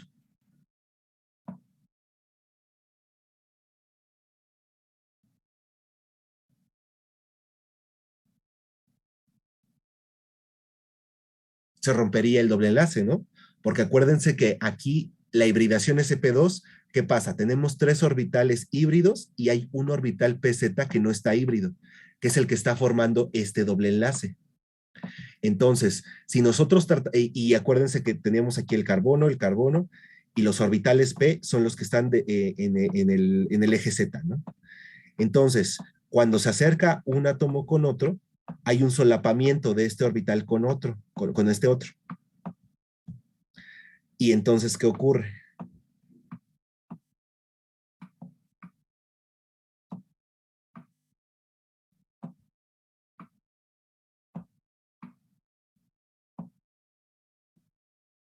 Este va a ser el enlace, uno de los enlaces por la hibridación sp2, y este de acá va a estar dado por el orbital pz que no está híbrido. ¿Ok? Entonces, si nosotros tratamos de girar esto en este punto, ¿qué pasaría? Este solapamiento se rompería. ¿Ok? Entonces, como tenemos este doble enlace, no es posible que la molécula gire. En cambio, en el enlace sencillo sí es posible, porque no tenemos nada más, los átomos están unidos en una parte y no importa que los átomos se muevan, esa parte va a continuar en la misma posición. ¿Ok? ¿Sí quedó más o menos claro? Sí. Vamos a decir que el doble enlace es como un candado que no nos va a permitir que la molécula gire. ¿Por qué? Porque si lográramos hacer que girara, se rompería ese doble enlace. ¿Y qué pasa si se rompe el doble enlace? Pues ya no tendríamos a la molécula, ¿no? O sea, ya tendremos otra cosa distinta. Entonces, sí. De una forma... Ajá. De una forma muy burda, así como el ejemplo del candado, es como si cruzáramos los dobles enlaces, ¿no? Sí. Y se rompieran. Exactamente, ¿no? Entonces, el doble enlace lo que hace es que no permite la rotación de la molécula entre los átomos de carbono, y por lo tanto, si nosotros tenemos átomos de cloro en diferentes posiciones, ellos van a conservar esa posición. Si nosotros pensamos en el caso del dicloretano, donde el enlace es sencillo, la molécula, al poder rotar, podemos tener un átomo de cloro acá y el otro átomo de cloro acá, sin que hubiera un cambio en la molécula, pero aquí sí lo hay. ¿Ok? Entonces, como va a haber un cambio en esa molécula, pues no va a haber, las propiedades van a ser distintas, y por lo tanto tenemos que nombrarlos de diferente forma. Entonces, si aquí ven, los nombres tienen algo diferente entre ellos, que es esta parte, cis y trans. Entonces, ¿qué significa cis? Del mismo lado. Entonces, vamos a revisar el nombre. Tenemos cis 1,2 dicloroeteno. Entonces, cis están del mismo lado. 1,2 se refiere a los carbonos. El carbono 1, el carbono 2. Aquí es más indistinto cómo podemos numerarlos, porque pues solamente tenemos 2 carbonos. Di, tenemos 2 átomos de cloro, eteno, ¿no? Entonces, aquí el nombre nos está diciendo la estructura que va a tener esta molécula en especial, ¿ok? Y ahora vamos a revisar el otro caso. Trans son lados opuestos, entonces vamos a tener uno acá y otro acá. 1,2, guión, dicloro, porque tenemos 2 átomos de cloro, eteno. ¿Por qué eteno? Porque tenemos un doble enlace, ¿sí? Entonces, como van a ser estructuras distintas, las propiedades van a ser diferentes. Y aquí lo vamos a revisar. Entonces, tenemos al cis 1,2 dicloroeteno. Los átomos de cloro van a estar del mismo lado de la molécula. ¿Y qué ocurre aquí? Este va a ser el punto de fusión, este va a ser el punto de ebullición. Ahora, en el trans 1,2 dicloroeteno, los átomos de cloro van a estar en posiciones contrarias, opuestas. Y las propiedades, principalmente el punto de fusión y el punto de ebullición, van a ser distintos. ¿Ok?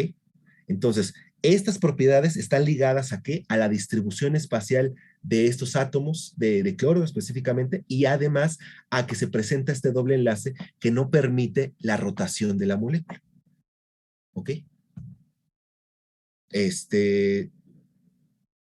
Sí quedamos claro en esta parte de cómo influye el doble enlace en la rotación de la molécula y cómo esto nos da ciertas propiedades o produce diferentes estructuras y por lo tanto las propiedades van a ser distintas.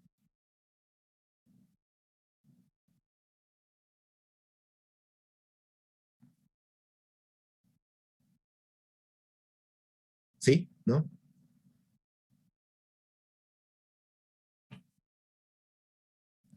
Sí. Bueno. Ahí nada más no entiendo muy bien por qué los puntos de ebullición y de fusión son diferentes. Por la posición que va a haber entre los átomos, entonces ahí la interacción que se pueda presentar entre las moléculas va a ser distinta. ¿Ok? Aquí, ¿qué pasa? La densidad electrónica va a estar muy concentrada en esta parte porque estamos teniendo átomos de cloro. Entonces, por eso el punto de ebullición va a ser más alto respecto a porque la densidad no va a estar tan concentrada en una sola sección y por lo tanto la interacción con las otras moléculas no va a ser tan fuerte. Entonces, por eso el punto de ebullición disminuye. Ah, ok. ¿Sí? Sí, ya entendí. Todo esto se Sí, liga sí. con las fuerzas intermoleculares, con la densidad electrónica, o sea, todos son conceptos generales que podemos ver en los diferentes tipos de sólidos, ¿no? Entonces, yo lo que les recomiendo es eso, o sea, si tienen la oportunidad de ver la estructura de esta forma, entonces ver, bueno, aquí qué pasa, el cloro va a tener una mayor densidad electrónica que el hidrógeno, ¿no? Entonces, ¿qué va a pasar? Pues va a haber más cantidad de electrones acá y por lo tanto, pues sus propiedades por eso van a ser distintas, ¿no? Porque la distribución de los electrones va a ser diferente aquí. Aquí va a estar más equilibrada, vamos a decirlo así, porque va a haber tanto de un extremo como del otro y pues no va a ser tan fuerte como esta. ¿Ok? Ok, entonces ahora vamos a revisar qué es el benceno. ¿Alguien me puede decir qué es el benceno? De los que tengan más experiencia con química orgánica. Es un compuesto cíclico aromático Ajá. ¿Qué más? con un anillo bencénico. Ok, pero Girando. sí, pero ¿cuántos átomos de carbono tiene ese anillo? 6. 6. ¿Y qué tipo de enlaces se presentan en ese anillo? Dobles. Son dobles enlaces que están Ajá. girando. Ajá. Entonces, ¿el benceno qué es? Es una estructura cíclica. ¿Qué quiere decir cuando decimos cíclico? Que está cerrada, ¿no? Que no es una cadena como las que habíamos visto, sino es una estructura cerrada formada por 6 átomos de carbono y aquí la particularidad es que se van a alternar enlaces sencillos y enlaces dobles, ¿ok? Entonces, ¿qué ocurre con esta especie en particular? Al haber una alternancia entre enlaces sencillos y enlaces dobles, pues podemos escribir la estructura tanto de esta forma como de esta manera. ¿Ok? Son estructuras equivalentes. Y si son estructuras equivalentes, al final vamos a tener una representación de este tipo. Entonces, para los que tengan más nociones, ¿qué nos está indicando esta representación? Y esta figura. Tenemos aquí la estructura del benceno, ¿no? Acuérdense que las esferas negras son los átomos de carbono y las esferas blancas los de hidrógeno. Entonces, tenemos aquí el esqueleto del benceno. Pero, ¿qué pasa con esta dona roja? ¿Qué es esta dona roja? Están girando los electrones. Ajá. ¿Y qué pasa cuando están girando? ¿Cómo decimos? ¿Qué decimos cuando no están en una sola posición?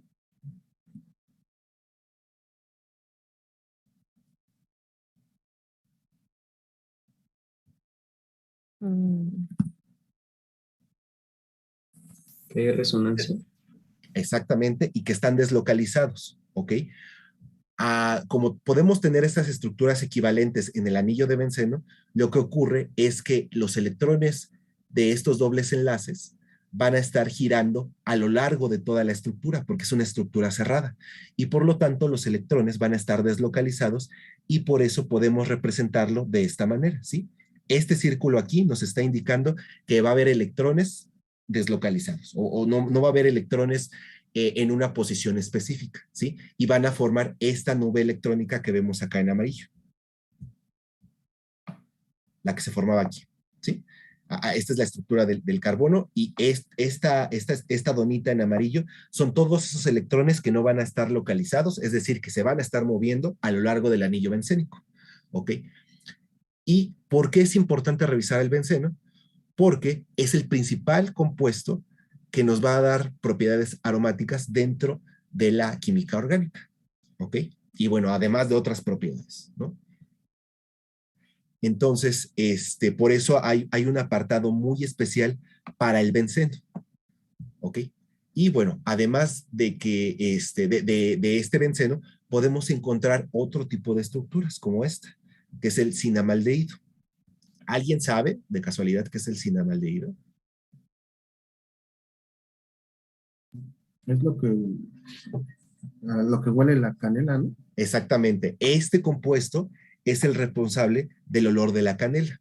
Entonces, aquí tenemos dentro de la estructura un anillo de benceno. Por eso es importante estudiar esta parte. ¿Y qué pasa? En este átomo de carbono va a haber un enlace con otra cadena. ¿Ok? ¿Y qué va a pasar en esa cadena? Va a tener un doble enlace y además va a estar ligada a otro tipo de átomo. ¿Ok? Entonces, bueno, ya revisamos la parte del benceno, ya revisamos la parte de las cadenas, pero ¿qué pasa en este punto? ¿Alguien me puede decir cómo se le llama a esto? Es un grupo funcional. Exactamente. Entonces, un grupo funcional, un grupo funcional va a ser aquel que se presente cuando el átomo de carbono no esté unido a otro tipo de átomos, por ejemplo, de oxígeno, ¿ok? Entonces, aquí lo que ocurre es que en el caso del benceno, los átomos de hidrógeno pueden ser sustituidos por otro tipo de átomos. En el caso del cinamaldehído, el átomo de hidrógeno fue sustituido por un átomo de carbono que está ligado a otra cadena, ¿sí?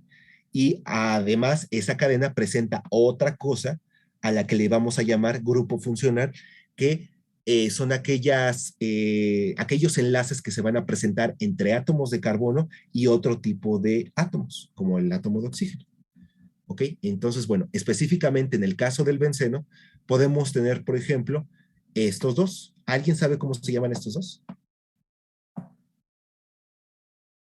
Es un fenol. ¿No es fenol? Exactamente, los dos son fenoles.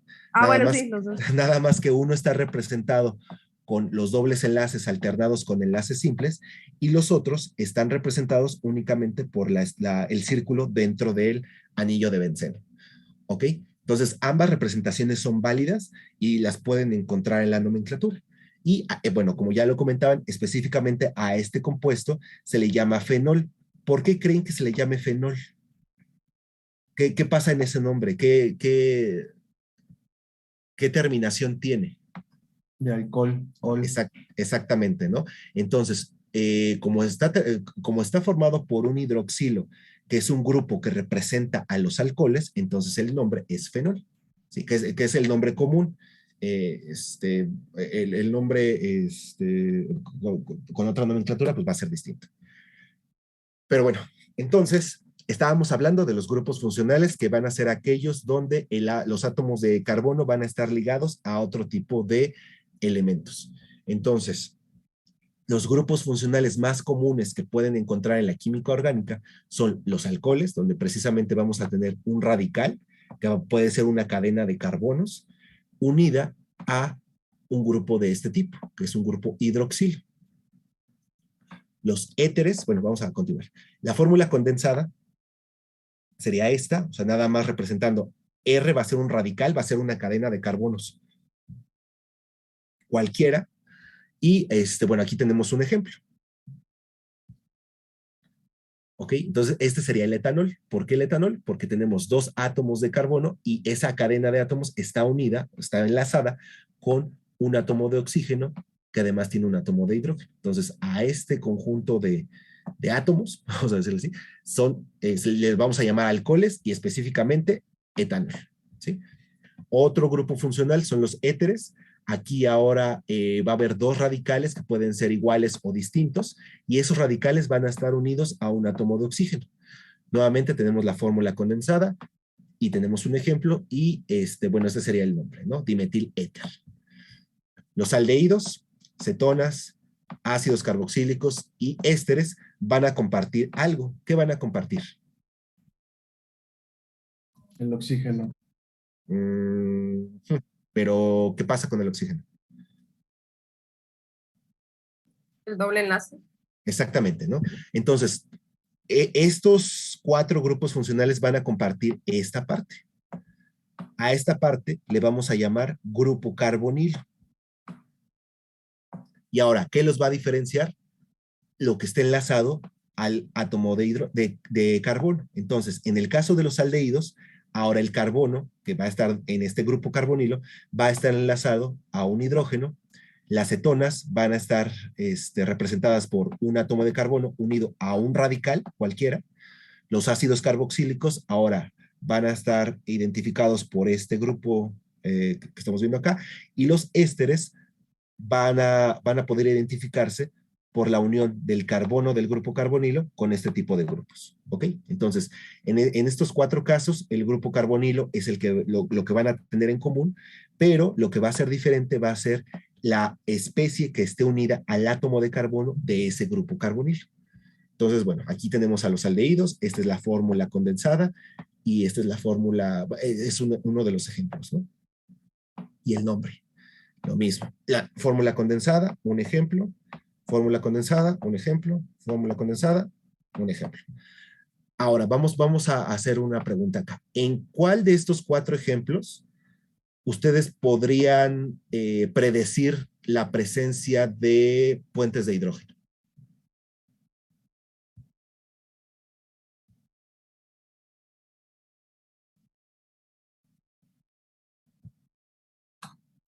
En los grupos ácidos carboxílicos, Exactamente. ¿Por qué? pues porque tiene la presencia de hidrógeno, la presencia de oxígeno. Exactamente. Se presenta este enlace entre oxígeno e hidrógeno. ¿Ok?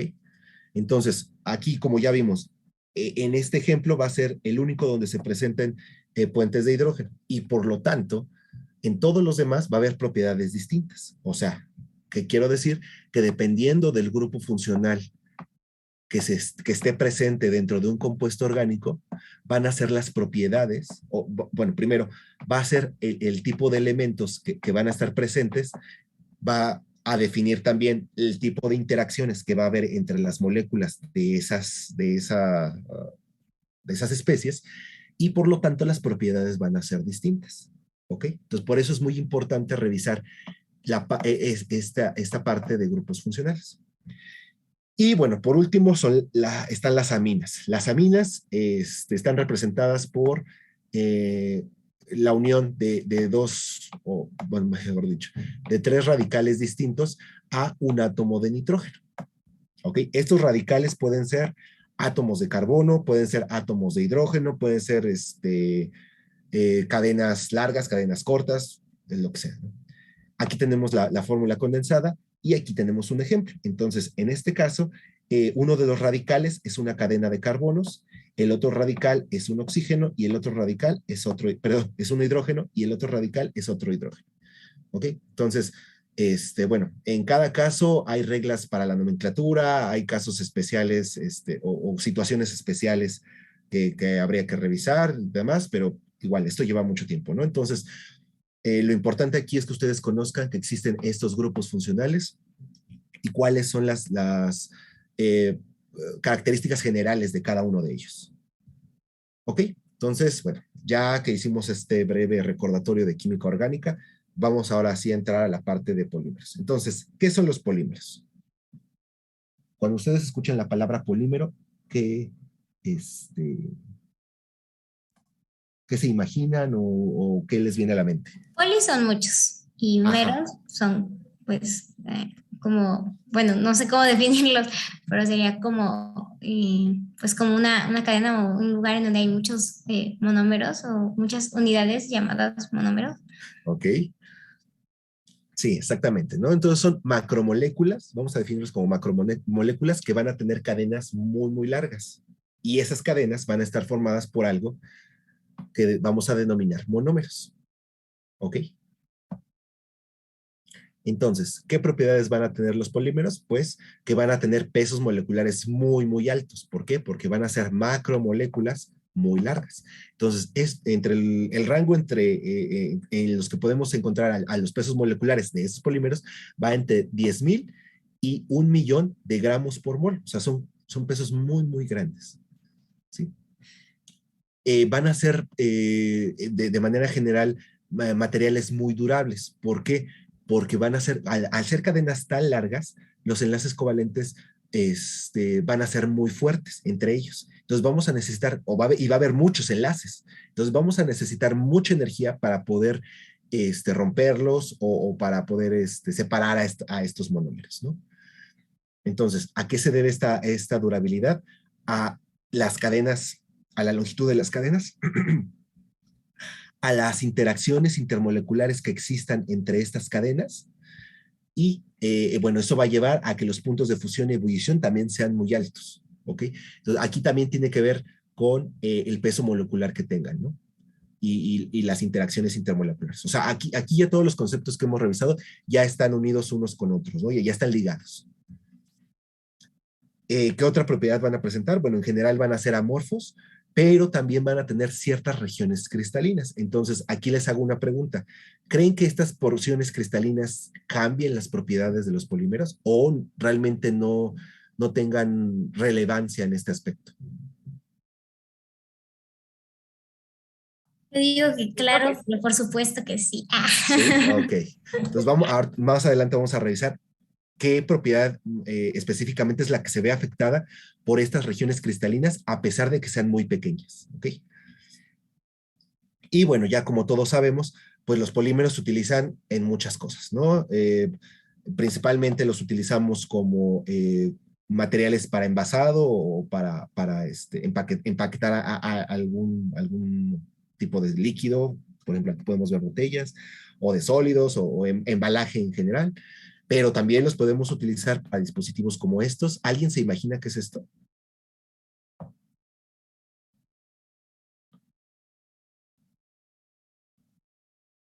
O no saben qué es. Sí se le ve la forma, ¿no? Parece un circuito de algo. Exactamente. Entonces, podemos utilizar polímeros para aplicaciones eléctricas. ¿Ok? Normalmente para... Creo que ya sé. Son ¿Sí? como microchips de PDMS. Ándale, exactamente. Entonces ahí ya estamos combinando las propiedades de los polímeros, que bueno, aquí también depende del polímero, es la flexibilidad que va a tener. Entonces, estamos combinando propiedades de polímeros con propiedades de otros materiales, ¿no? Entonces, aquí algunos polímeros tienen la facilidad de ser deformables o de ser flexibles, mejor dicho. Y si los combinamos con propiedades eléctricas de otros elementos, pues podemos formar este tipo de materiales, ¿no? Que son materiales como sensores, por ejemplo. Y por eso es importante estudiar esta parte de los polímeros, porque mucha de la tecnología ya se está dirigiendo hacia la obtención de polímeros con propiedades inusuales que nos puedan servir para aplicaciones infinitas, ¿no? Y bueno, también podemos tener aplicaciones como estas que ya son muy raras, ¿no? Son polímeros fluorescentes mecanocrómicos. O sea, aquí ya los polímeros prácticamente tienen vida propia, ¿no? O sea, las propiedades que tienen son muy distintas a lo que nosotros podremos imaginar pensando, por ejemplo, en el embalaje, que simplemente los utilizamos para cargar algo, pero aquí ya los polímeros tienen respuestas al medio distintas y el comportamiento, y van a mostrar un comportamiento distinto, ¿no? Y bueno, también los podemos encontrar en aplicaciones militares. que también es un punto muy importante. Aquí les quiero hacer una pregunta. ¿Por qué creen que los polímeros sean tan empecemos a tener más tecnología basada en polímeros?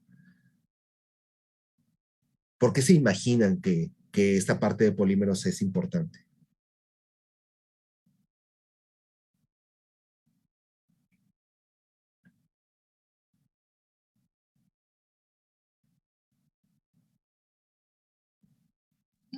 Yo imagino que debe tener ventajas económicas. Ajá. Y algo muy específico, muy especial. ¿De qué están formados los polímeros principalmente? De carbono e hidrógeno, y podemos tener polímeros orgánicos y sintéticos. Ajá, No, entonces, ajá, sí. Entonces, no, ¿qué me pasa? imagino también que porque pudieran ser más livianos, son flexibles. No sé. Exactamente, o sea, podemos jugar con muchas propiedades en los polímeros, cambiando la constitución de cada uno de ellos, y además, al estar formados principalmente por carbono, pues la disponibilidad en el mundo de carbono es prácticamente infinita. No como en el caso de algunos metales, como el oro, como el cobre, como el hierro, que, bueno, el hierro tiene cierta abundancia, pero no es tan abundante como el carbono, por ejemplo, ¿no? O el silicio. Entonces, mucha de la tecnología está dirigiéndose hacia la parte de polímeros por esa cuestión, por la disponibilidad de las materias primas, que eso reduciría los costos y podríamos tener dispositivos de alta tecnología, ¿no? Si nosotros sabemos manipular a los polímeros. ¿Ok? Entonces, por eso es una parte muy importante. Entonces, dentro de los polímeros tenemos a los biopolímeros, que son aquellos que proceden de fuentes naturales, ¿no? Podemos sintetizarlos a partir de material biológico o son biosintetizados por organismos vivos. Entonces, bajo esta última parte, ¿alguien me puede dar un ejemplo de un polímero biosintetizado? Como la seda, ¿no? ¿La cera? La seda. Ah, la seda. Ok, sí.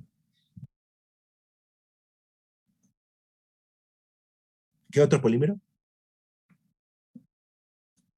No sé, una telaraña. Ok, la telaraña. ¿Qué más? El colágeno. El colágeno. ¿Qué más? Hule de los árboles. ¿El qué, perdón? Hule. Ok. Entonces sí. Podemos encontrar biopolímeros en todos lados, ¿no?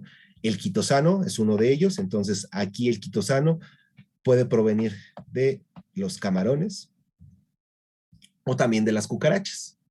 Entonces, ¿cuál es la estructura del quitosano? Pues es esta, ¿no? Entonces, ¿qué estamos viendo? Es una cadena muy larga. Aquí hay átomos de oxígeno que están uniendo a estos. Esta, por ejemplo, es una representación de una estructura cíclica, es una estructura cerrada de carbonos, y esta estructura cíclica tiene presentes grupos hidroxilos,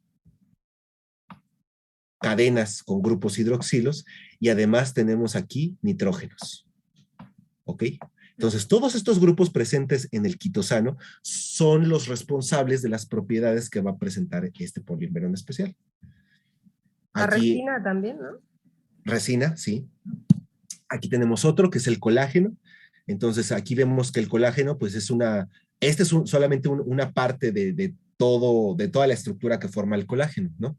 Entonces, aquí podemos ver que tenemos anillos de benceno, tenemos grupos carbonilo, tenemos enlaces con nitrógeno, tenemos aquí hay hidroxilos, ¿sí? Entonces, por eso es importante la revisión que hicimos para que ustedes puedan notar, ¿no? Qué tipo de elementos están formando los polímeros, ¿no? Otro ejemplo es la celulosa. Aquí, por ejemplo, tenemos estructuras cíclicas formadas por átomos de carbono y átomos de oxígeno, y tenemos además otras cadenas ligadas a esos átomos de oxígeno. Y por último tenemos el almidón. Entonces, y bueno, la telaraña, ¿no? Que ya alguien había comentado. Entonces, ¿qué es la telaraña? Pues es un biopolímero que va a tener ciertas partes cristalinas y va a estar formada por un grupo de aminoácidos repetitivos. Entonces, estos aminoácidos repetitivos es lo que le van a dar el carácter cristalino a este biopolímero en especial. Y entonces, ¿qué va a ocurrir? Como va a ser semicristalino y además va a estar formado por especies que pueden presentar interacciones como puentes de hidrógeno, porque acuérdense que los aminoácidos están formados por nitrógeno e hidrógeno. Entonces, aquí puede haber puentes de hidrógeno. Eso le va a dar propiedades muy especiales a la telaraña en especial, ¿no? Como cuáles, como una elevada resistencia y elasticidad y una gran resistencia. Aquí se han hecho estudios donde se ha visto que la telaraña es 5 veces más fuerte que el acero. ¿Okay? Entonces, aquí con este ejemplo nos damos cuenta de todo lo que podríamos hacer en la parte de polímeros, simplemente jugando con los grupos funcionales que tengan esos polímeros. Aquí el gran problema del uso de los biopolímeros pues es la disponibilidad y que a veces los métodos de síntesis no son tan favorables y pues no podemos tener una gran cantidad como para pensar en aplicaciones ya masivas, ¿no? Entonces ahora, ya revisamos qué son los polímeros, ya vimos que existen biopolímeros y algunos ejemplos de estos biopolímeros. Entonces ahora vamos a ver qué pasa con los polímeros sintéticos. Estos polímeros pues, se pueden sintetizar bajo 2 rutas. La primera son los polímeros que vamos a llamar por adición o por crecimiento de cadena. Entonces, ¿cómo se obtienen estos polímeros? Por la adición rápida de una molécula a la cadena del polímero en crecimiento. Entonces, ¿qué quiere decir esto? Bueno, aquí tenemos, ¿qué es? ¿Qué compuesto es? Ya de acuerdo a lo que vimos ahorita. No. Ajá, pero de forma más general. ¿Un alqueno? Es un alqueno, ¿ok? ¿Por qué es un alqueno? Porque tenemos aquí un doble enlace, ¿sí? Entonces, vamos a comenzar con este alqueno y vamos a tener esta otra cosa. Esta otra cosa es un radical, ¿ok? Un radical va a ser una especie que va a ser altamente reactiva, muy inestable, y nos va a ayudar a romper este doble enlace. ¿Y qué va a ocurrir? Que se va a enlazar a uno de los átomos de carbono y el otro átomo de carbono, como no va a tener, va a tener únicamente 3 enlaces, va a buscar la forma en la que pueda cubrir este último enlace, este cuarto enlace. ¿Ok? Entonces, a eso es a lo que le llamamos la adición rápida de una molécula a una cadena de un polímero en crecimiento. Entonces, ¿qué pasa? Tenemos esta especie que puede ser un radical o un ion, y entonces al momento en que interactúa con esta especie que tiene un doble enlace, rompe ese doble enlace y por un lado se va a enlazar con este átomo de carbono y del otro lado va a quedar un carbono disponible que pueda continuar formando otro enlace con una molécula parecida o igual, ¿sí? Y de esta manera vamos a tener el crecimiento de un polímero, ¿ok? Entonces, para los polímeros por adición, necesitamos de un intermediario reactivo que puede ser un ion. Un ion va a ser una partícula con carga, o un radical que va a ser una partícula que no tenga carga, pero que sea altamente reactiva, ¿ok? Y en este caso, los monómeros, que ya dijimos que son las partes que van a constituir a los polímeros, van a ser normalmente alquenos, como estos, o sea, compuestos que tengan doble enlace. Y la polimerización va a ser sucesiva, derivada de la presencia de este doble enlace, ¿ok? Gracias a la existencia de este doble enlace es que este carbono altamente reactivo va a poder enlazarse a este otro carbono y va a producir una cadena muy, muy, muy larga, ¿ok? Entonces, este es el primer método de síntesis. El segundo método son los polímeros por condensación o crecimiento por pasos. Aquí, ¿qué va a ocurrir? El polímero va a ser resultado de la formación de enlaces que se formen debido a que una molécula pequeña se rompa, se genere entre los monómeros. Vamos a ver a qué se refiere esto, ¿no? Entonces, como ustedes ya son expertos en química orgánica, por lo que ya vimos ahorita, tenemos este monómero y tenemos este monómero. Entonces, en este monómero, ¿qué grupos funcionales tenemos? Ácidos carboxílicos. Ácidos carboxílicos en los dos extremos, ¿no? Y amina. Y estos dos ácidos carboxílicos están unidos por un radical que es una cadena de carbonos, ¿no? Vamos a decir. Y acá tenemos aminas. ¿Ok? Entonces, ¿qué va a ocurrir en los polímeros por condensación? Pues que van a reaccionar, como tenemos diferentes grupos funcionales, las densidades electrónicas van a ser distintas en cada uno de ellos y por lo tanto va a haber posibilidad de que reaccionen entre ellos, ¿ok? Entonces, cuando reacciona esta especie con esta especie, ¿qué va a ocurrir? Se van a enlazar. Voy a borrar. Va a haber una reacción entre el grupo, entre esta parte del primer monómero con esta parte, y se va a formar un enlace entre el carbono de este primer monómero y el nitrógeno de este segundo monómero. Y de esta manera se va a formar un polímero. Esta nomenclatura lo que nos está diciendo es que este va a ser el monómero, o esta va a ser la unidad que se va a repetir a lo largo del polímero, y esta N va a hacer que nos va a indicar que esa parte se va a repetir N veces, ¿no? A lo largo del polímero. Pero ¿qué ocurre aquí? Cuando se lleva a cabo esta reacción, vamos a producir una molécula pequeña. En este caso, ¿qué molécula pequeña es la que se produjo? Va a ser agua. ¿Ok? ¿Por qué? Porque vamos a hacer reaccionar este hidroxilo o este oxígeno con hidrógeno con uno de los hidrógenos de acá. ¿Sí? Y entonces, de esa manera se forma el agua y es posible el enlace entre el carbono y el nitrógeno. ¿Ok? Entonces, como este grupo o este monómero en específico tiene grupos carboxilos en los dos extremos, pues va a poder reaccionar en cada uno de ellos. Y por eso se van a formar dos moléculas de agua. ¿Ok?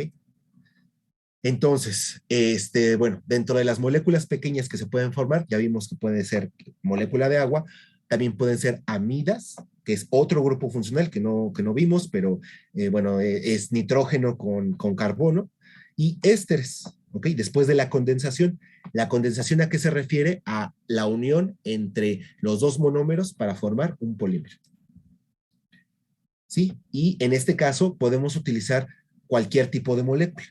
Y también podemos ver polimerización no solo en los extremos, sino que también puede ser en las partes medias, de acuerdo a los grupos funcionales que estén presentes en los monómeros. ¿Ok? Bueno, vamos a terminar con esta y ya lo dejamos hasta acá. Entonces, dentro de los polímeros por adición, es decir, donde normalmente utilizamos alquenos, tenemos como ejemplo al polietileno, que es un polímero formado únicamente por cadenas de carbono e hidrógeno, y bueno, lo utilizamos para estas cosas, ¿no? Para películas, para empaquetar y para botellas. El polipropileno, que tiene esta estructura, y bueno, lo utilizamos principalmente para obtener popotes, ¿no? El poliestireno, que lo utilizamos para empacar, para aislar ciertas cosas, y bueno, ese es el unicel, ¿no? Entonces, ¿aquí qué ocurre? Esta cadena es lineal, ¿no? No tiene más que carbono e hidrógeno de forma lineal. Acá, ¿qué pasa? Ya tenemos un átomo de carbono unido a uno de los átomos de carbono que van a formar la cadena más larga. Entonces, este grupo funcional, vamos a decirlo así, que es un grupo funcional, va a cambiar las propiedades de este polímero. ¿Ok? Y en el caso del poliestireno lo mismo. Tenemos esta cadena principal, pero ahora esta cadena va a tener un benceno unido a uno de los átomos de carbono de la cadena principal, y este grupo va a ser el responsable de las propiedades del unicel. ¿Qué propiedades? Por ejemplo, que sea muy liviano y que sea que tenga un volumen muy alto. Y bueno, por último tenemos al cloro de polivinil. Ahora, este grupo o este átomo de carbono de la cadena principal va a estar unido a un átomo de cloro, y eso es lo que le va a dar las propiedades rígidas a este polímero, ¿sí? Entonces, aquí lo que estamos viendo es eso, que dependiendo de los grupos funcionales que estén unidos a las cadenas principales de los polímeros, van a ser las propiedades que nos van a poder, que vamos a poder ver en los materiales que tengamos. ¿Ok? Entonces, bueno, aquí lo dejamos y nos vemos Profe, el video. ¿podría Ajá. regresar un momento a la diapositiva anterior, por favor? Ok, sí. Entonces, yo sé que es mucha información, pero pues traten de tomar lo más posible de este tema, ¿no? Gracias. Sí. Y nos vemos el viernes, ¿sale? ¿Puedo preguntarle algo antes de ir? Sí, claro. Es que al principio en los antecedentes empezamos con los hidrocarburos. Yo quería preguntar como de si esos son polímeros como tal o cuál relación se tiene con ellos. No. Los polímeros van a estar formados por hidrocarburos. Vamos a ponerlo así de inicio. ¿Ok? Entonces, los polímeros son macromoléculas, o sea, son moléculas muy, muy, muy, muy, muy largas. ¿Y cuál es la característica de esas moléculas? Que van a estar formadas por átomos principalmente de carbono y de hidrógeno, ¿no? Que ya vimos que también pueden presentarse otro tipo de átomos. Pero es importante revisar a los hidrocarburos porque ellos nos van a dar las bases para poder entender, por ejemplo, esta parte, ¿no? De la síntesis de polímeros, ¿sí? O sea, yo no podía llegar y decirte, esto es un alqueno, sin decirte que es un alqueno. Entonces, por eso era importante revisar toda la parte de hidrocarburos, la parte del benceno, la parte de los grupos funcionales, para que ahora que estamos revisando a los polímeros, podamos decir, bueno, esto es un grupo funcional, esto es un grupo funcional, esto es un grupo funcional, ¿sí?